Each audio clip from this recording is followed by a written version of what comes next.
জীবনে দোয়া করেন কিন্তু কবুল হয় না, এমন মানুষ আমরা আছি না? এই 5টা নাম জেনে যান, এই 5টা নামে যদি আল্লাহরে ডেকে দোয়া করেন, সেই দোয়া আল্লাহ ফেরত দেবে। জোরে বলেন দেবে? এই হিম্মত রাখেন। আল্লাহর 5টা নাম ধরে যদি আমরা ডাকি, আল্লাহ পাক সেই ডাক আর ফিরিয়ে দেবে না। আল্লাহ নিজে ওয়াদা করেছেন, উদউনি আস্তাজিব লাকুম। আয়াতের ব্যাখ্যায় মুফাসসিরিনে কেরাম বলেছেন স্পেশাল 5টা নাম রয়েছে। কেউ যদি 5টা নামে আল্লাহরে ডেকে কিছু চাই, যদি জায়েজ কিছু চেয়ে থাকে, অবশ্যই সেই চাওয়াটাকে আল্লাহ পাওয়া বানিয়ে দেবে। আরেকবার বলেন সুবহানাল্লাহ। তার ভিতরে 1 নম্বর নাম হচ্ছে আল্লাহর জাতি নাম, সেটা হলো আল্লাহ। জোরে বলেন তো কি? একবার ডেকে বলেন ইয়া আল্লাহ। 2 নম্বর নাম হচ্ছে রহমান, ইয়া রহমান। সবাই বলেন ইয়া রহমান। 3 নম্বর নাম হলো রহিম, বলেন ইয়া রহিম। 4 নম্বর হচ্ছে আল হাইয়ুন, বলেন ইয়া হাইয়ু। 5 নম্বর নাম হচ্ছে আল কাইয়ুম, সকলে বলেন ইয়া কাইয়ুম। আমাদের জীবনের সব গুনাহ মাফ করে দাও, বলেন আমিন। 5টা নাম ধরে আল্লাহরে ডেকে যেই দোয়া করবেন, আল্লাহ দোয়া ফেরত দেবে না। আল্লাহ ওয়াদা করেছেন, আল্লাহর ওয়াদা কখনো মিথ্যা হবে। এবার আসেন একটা কথা বলি, নবীজি সাল্লাল্লাহু আলাইহি ওয়াসাল্লাম আমাদের চাইতে, আমাদের সঙ্গে তার কোনো তুলনাই হয় না, হয়? জোরে বলেন হয়? নবীদের সঙ্গে তার তুলনা হয় না, কারণ সব নবীদেরও তিনি সেরা নবী। কারণ আল্লাহু আকবার। আমাদের দোয়া যদি এই 5টা নাম ডেকে পড়লে দোয়া কবুল হয়, তাহলে নবীজি সাল্লাল্লাহু আলাইহি ওয়াসাল্লাম তার আপন চাচা আবু তালেবের জন্য দোয়া করেছিলেন আল্লাহর কাছে।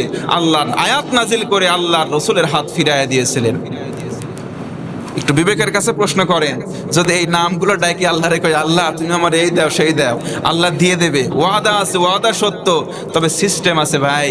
আল্লাহর রাসূল দোয়া করেছিলেন আপন চাচার ব্যাপারে, সেই দোয়া আল্লাহ কবুল না করে আয়াত নাজিল করে বললেন, আপনি সারা জীবন যদি তার কবরের পাশে দাঁড়ায়া দোয়া করতে থাকেন রাসূল, আপনার দোয়া কবুল হবে। চিন্তা করেছেন কেন? বলি, আসলে সময় আছে, আমার আলোচ্য সাবজেক্টও থাকবে। 2-1 মিনিট একটু বেশি হলে রাগান্বিত হবেন কি? আল্লাহ তাআলা সঠিক বুঝ দিক পড়ে না, আমিন। আবু তালেব নবীজির চাচা ছিলেন, সবচাইতে বেশি হযরত আলী তার আপন সন্তান, তার থেকে বেশি নবী মুহাম্মদ সাল্লাল্লাহু আলাইহি ওয়াসাল্লামকে বেশি আদর করতেন। কোলে কাকে রাখতেন, সব সময় বেশি আদর করতেন।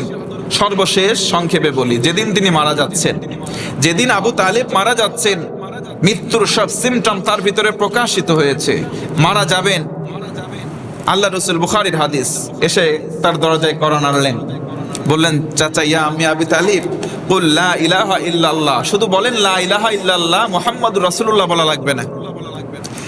শুধু বলেন লা ইলাহা ইল্লাল্লাহ, লোকের শোনা লাগবে না, আমার কানের কাছে বলেন, আমি আপনার পক্ষে আল্লাহর সঙ্গে কাল কিয়ামতে ঝগড়া করে সাথে করে জান্নাতে নেব। কোন সুবহানাল্লাহ। শুধু বলেন লা ইলাহা ইল্লাল্লাহ, এতটুকুন। লা ইলাহা ইল্লাল্লাহ বলেন, মুহাম্মদ হিসেবে আমার রাসূল স্বীকৃতি দেওয়ার দরকার নাই, শুধু এতটুকুন বলেন, আপনার পক্ষে খোদ রাসূল আমি আল্লাহর সঙ্গে ঝগড়া করব, করে হাত ধরে জান্নাতে নিয়ে যাব। আরেকবার আল্লাহু আকবার। ঠিক ওই সময় আবু জাহাল সহ কয়েকজন লিডার দরজাতে প্রবেশ করে এসে দাঁড়িয়ে তার শিয়রে বলল, আবু তালেব, তুমি আমাদের দলের একজন কেন্দ্রীয় সদস্য ছিলা, আমাদের দলীয় নেতা ছিলা, সারা জীবন বাপদাদার ধর্ম মানলা, সারা জীবন এই আদর্শকে লালিত করলা, সারা জীবন বাবার পূজা করলা, দাদার পূজা করলা, যা কিছু বাপ দাদা করছে তারাও চলে গেছে ওই পদাঙ্ক অনুসরণ করে, শেষে এসে মুহাম্মাদের কালিমা পড়ে যাবা, বেঈমান হয়ে মারা যাবা, আমাদের মুখে চুলকানি দেবা। সারা জীবন আমাদের দলের দলীয় পদ নিয়ে তুমি বসেছিলা, কত লোক তোমার পিছনে আসে নাই, জোর করে জনগণকে মানাইছি, তোমার কথা বলছি, জুলুম করছি, অত্যাচার করছি, মানুষ মানতে চাই নাই, তবু জোর করে ক্ষমতার দাপট দেখায় মানুষে তোমার কথা শুনাইছি। তুমি তো আমাদের দলীয় একটা নেতা। দলীয় নেতা হওয়ার পরেও যদি তুমি এই কাজ করো, তাহলে কর্মীরা তো তোমাদেরকে থেকে আগেই ওরা কালেমা পড়ে মুসলমান হবে। তুমি দলীয় নেতা, তুমি খবরদার এই কাজটা করো না। আবু তালেব চুপ করে শুধু তাকায় আছে। নবীজির বরাবর কালেমা পড়ার জন্য উদ্গ্রীব হয়েছিলেন, কালেমা পড়বেন, ঠিক ওই সময় এসে উস্কানিমূলক কিছু কথা বলাতে আবু তালেব মুখটা চুপ করে স্থবির হয়ে যায়, কিছু পড়তে পারে নাই, বলতে পারে নাই, ওই অবস্থায় ইন্তেকাল হয়। তবে কেন জানি তার ঠোঁটটা পিটপিট করে নড়েছিল, ইচ্ছা হয়তো পোষণ করেছিল কালেমা পড়বে, তবে কালেমা নসিবে হয় নাই, ইন্তেকাল হয়ে গেছে। আল্লাহ রসুলের মনটা খারাপ হলো, নবীজি দোয়া করার জন্য যখন হাত তুললেন, সঙ্গে সঙ্গে জিবরিল আমিন আয়াত নাজিল করে দিল, ইয়া রাসূলুল্লাহ, আপনি সারা জীবন যদি একটা মুশরিকের পক্ষে দোয়া করেন, আল্লাহ পাক আপনার দোয়া কবুল করবেন। আরো জোরে বলেন, করবেন। সুতরাং কোন মুশরিকের জন্য নবীর পর্যন্ত দোয়া করা জায়েজ নাই। আর আমরা অনেক মুশরিক মারা যাচ্ছে, তার বাড়িতে তার সন্তানগুলো আমাদের মিলাদের জন্য ডাকে, আমরা যাই মিলাদ পড়ে মুনাজাত করে একবারে জাহান্নাম থেকে বের করে জান্নাতে দিয়ে যাই। কথা বলেন ঠিক কিনা? তো দোয়া যদি রসুলের দোয়া কবুল না হয়, ফেরত দেওয়া হয়, আমরা সলিমদ্দি কলিমদ্দি কোনকার মোল্লা মুন্সি এসে যদি দোয়া করি, আল্লাহকে তারে মাফ করবে ভাই? একটু জোরে বলেন, করবে? কথাগুলো শুনতে কষ্ট হলেও খারাপ লাগলেও এটাই বাস্তব কথা। আওয়াজ দেন, কথা ঠিক কিনা? আল্লাহ রসুল সাল্লাল্লাহু আলাইহি সাল্লামের আপন চাচা, নবীর মতো সেরা মানুষ নাই, নবীর মতো সেরা নবী নাই, তার দোয়া ডিনে করা হচ্ছে, রিজেক্ট করা হচ্ছে, ডিক্লাইন করে দেওয়া হচ্ছে। আর সেই রকম আমরা যদি মুশরিকের জন্য দোয়া করি, আল্লাহ রসুল এই জন্য বলেছেন 5 ব্যক্তির জন্য আমি সুপারিশ করব না। কয় ব্যক্তি? আর একটু জোরে বলেন, কয় ব্যক্তি? নবীজির সুপারিশ বাদে জান্নাতে যাওয়া মুশকিল আছে ভাই। নবীজির শাফাআত বা সুপারিশ বাদে জান্নাতে যাওয়া মুশকিল আছে। 5 শ্রেণীর মানুষের জন্য নবীজি সুপারিশ করবেন না। তার 1 নম্বর হচ্ছে ইমানদার মুশরিক, যারা নিজেদেরকে মুমিন বলে দাবি করার পরেও শিরিক করে, তাদের জন্য নবীজি সুপারিশ করবেন। জোরে বলেন, করবেন? তাহলে আজকে শিরিক বলেন তো আমাদের ভিতরে আছে না নাই? জোরে বলেন, আছে না নাই? আমরা এই পূজা সেই পূজা, অনেক সময় ঘরের ভিতরে পুতুল পূজা করি, অনেকের দেব দেবীর ওরা পূজা করে, অন্য ধর্মের লোক, আমরা মানুষের ছবি টানায় রাখি, মানুষের মূর্তি বানায় বানায় পূজা করতেছি, আছে না নাই? জোরে বলেন, আছে না নাই? ওইগুলো হচ্ছে ডিজিটাল ভার্সন অফ পূজা। পূজার হচ্ছে এগুলো আধুনিক একটা ভার্সন। আল্লাহর কাছে চালাকি চলবে না। শিরিক করার ফলে যদি আবু তালেব জাহান্নামে যায়, আমাদের কেউ এই রকম শিরিক করার কারণে যেতে হবে কোথায়? সবাই বলেন, যেতে হবে কোথায়? তাহলে অবশ্যই আমরা এই সমস্ত পথ পরিহার করে ফিরে আসবো আল্লাহর পথে, ফিরে আসবো রসুলের পথে। কোন ইনশাআল্লাহ? ওই দিকে যাওয়ার সুযোগ নাই, কারণ আরো 4টা শ্রেণীকে নবীজি সুপারিশ করবেন। আসেন, বিশ্বের রব আল্লাহ মাধ্যমে এসেছে, জিবরিল আমিনের মাধ্যমে কোরআন এসেছে।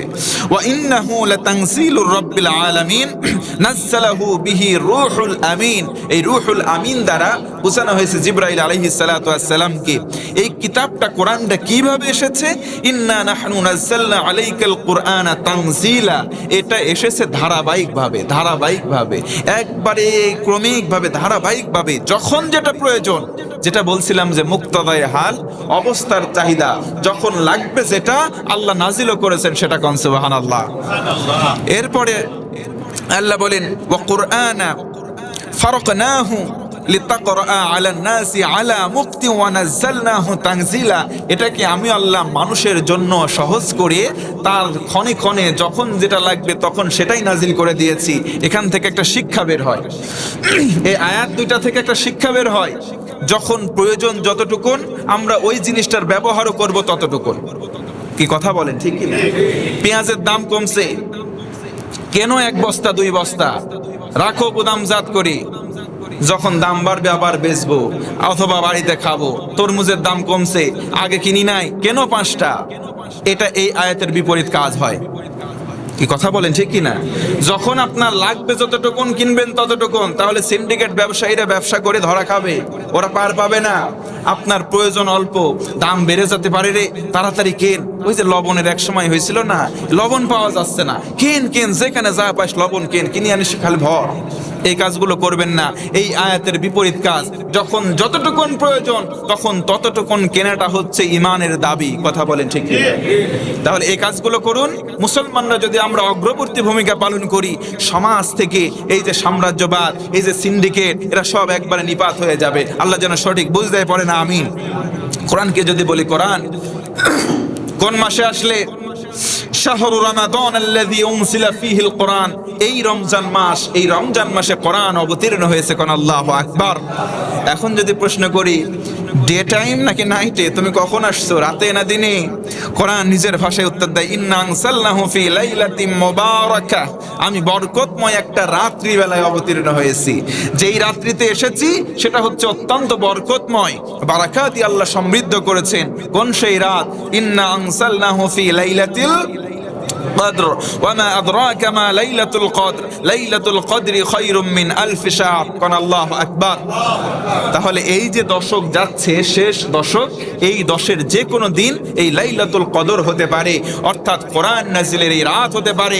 এই রাতটা একটু টাইমিং করার চেষ্টা করুন, যে কোনো সময় যে কোনো দিনে হতে পারে, স্পেশালি বেজর রাতে হতে পারে, জোরও হতে পারে। নবীজি থেকে উভয় হাদিস আমরা পেয়েছি।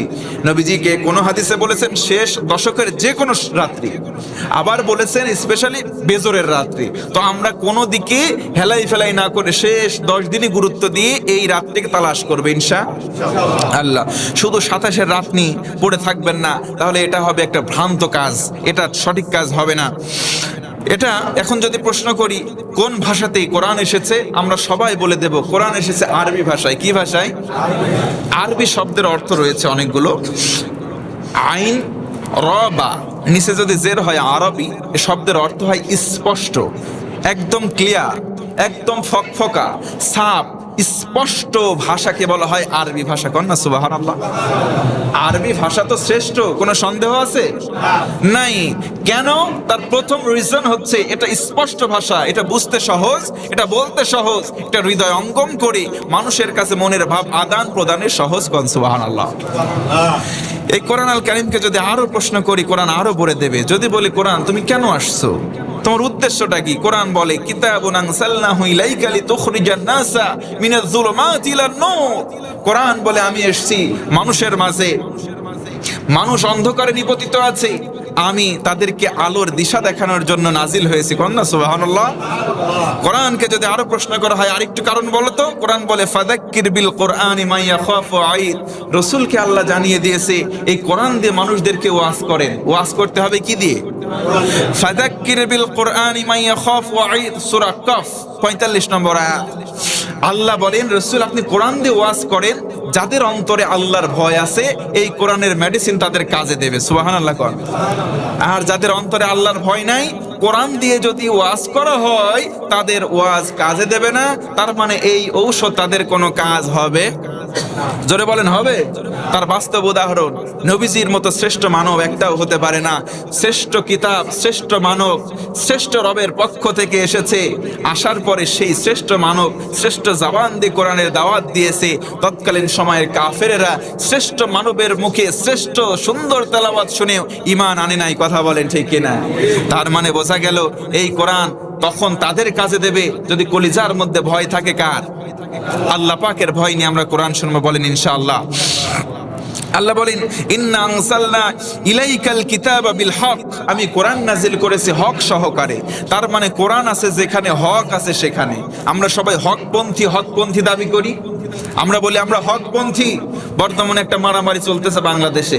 কয় ইমাম আবু হানিফা এশার নামাজে যে ওযু করতো 40 বছর ধরে ওই এশার নামাজের ওযু দিয়ে ফজরের নামাজও পড়তো।